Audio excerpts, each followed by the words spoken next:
RGB haters, rejoice! Mac gaming might be real now.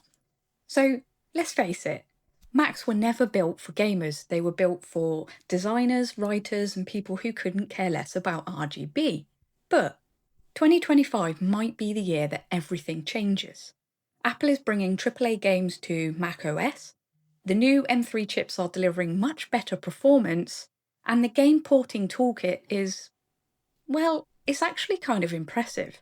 So could this be the moment Mac becomes a legitimate gaming machine? Let's find out. So we're now in the year 2025. We're seeing a subtle but quite significant shift. Apple is no longer pretending that us gamers don't exist. Since launching the M1 chip in 2020, followed by the M2 and now the M3, Apple's redefined what integrated GPU performance looks like.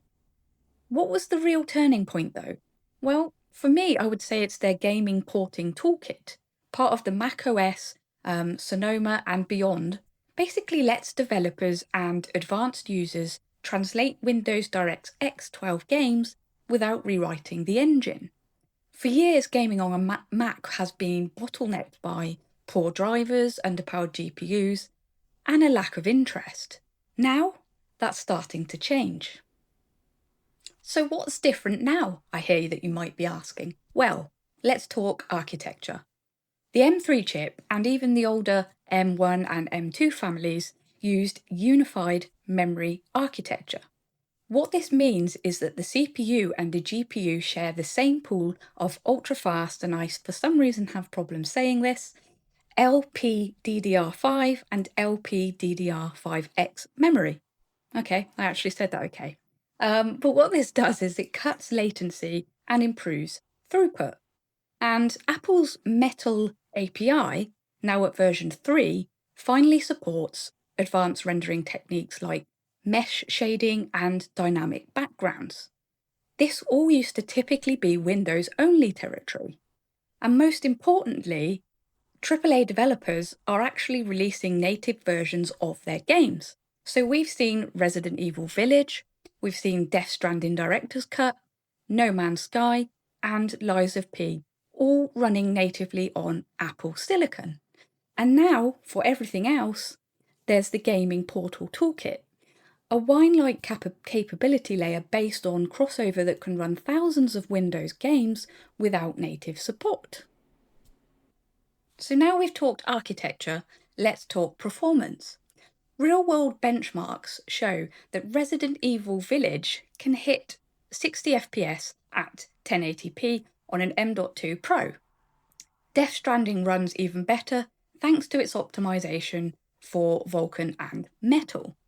Using GPTK tools like Whiskey or Crossover, you can run games like Cyberpunk, Elden Ring, and Hogwarts Legacy, often with quite surprising results. For example, Cyberpunk is playable at 30 to 45 FPS on medium settings on an M3 Max, but this does depend on the resolution and a couple of tweaks. But here's the catch. These aren't native ports. You're using a compatibility layer. This or that introduces overhead. There's no native DLSS or FSR3. Frame pacing can vary and GPU tuning is locked down. But still, the fact that this is even possible on a Mac laptop with no dedicated GPU is actually quite impressive. 5 years ago, this would have been completely unthinkable. So the question is Mac gaming suddenly perfect? And will I be rushing out to swap my PC for a Mac? Well, in short, probably the answer is no. And here's why. Most AAA games still skip the Mac, unfortunately. And when anti-cheat is involved, so think Fortnite and Destiny 2, the game simply won't launch. GPU options are locked to whatever SOC Apple provides, and there's no external GPU support and no upgrades. And if you're into modding, you can pretty much forget about it.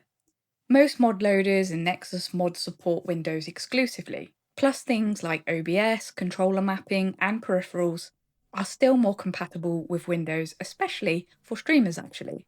When I tested OBS, I found that it does run, But from my experience, it's still more stable and feature-rich on Windows. Things like NVENC encoding, virtual camera routing, and hardware-accelerated capture cards just work better on a PC.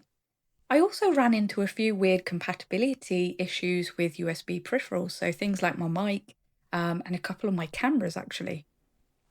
So the question still remains, should you actually switch to a Mac for gaming? Here's my honest breakdown. If you're a casual gamer, someone who plays indie titles or the occasional AAA release, and you already own a MacBook for work or school, you'll actually be quite surprised how capable it is. If you're deep in the Apple ecosystem, the convenience, the battery life, and the performance per watt are unbeatable. But if you're a competitive player, a modder, or someone who wants maximum control over their system, a custom Windows PC or a Stream Deck or an Asus ROG Ally probably still make more sense.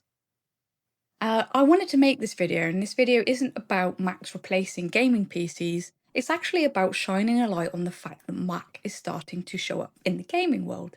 So this isn't meant to be a comparison war, it's actually more about shining a spotlight on something I never thought I'd see, and that's Mac starting to matter in gaming. So to wrap this video up and conclude, Macs are finally making decent gaming machines. Is it ready to replace a PC? I'd say no, not yet.